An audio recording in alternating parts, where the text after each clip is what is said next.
radio alert system. During hazardous weather and emergency situations, the alert tones which were just broadcast will automatically activate special receivers to alert you of impending hazards. This test is normally conducted weekly around 11 a.m. If hazardous weather is imminent or occurring, the test may be canceled.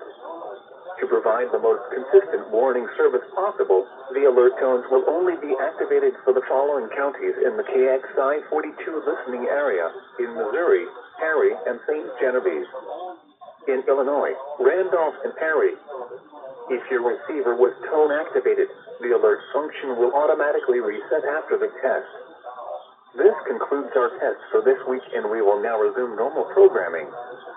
Thank you.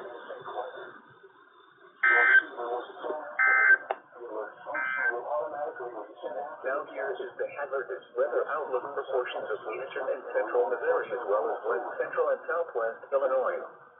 For today and tonight, there is a chance of thunderstorms across central and northeast Missouri.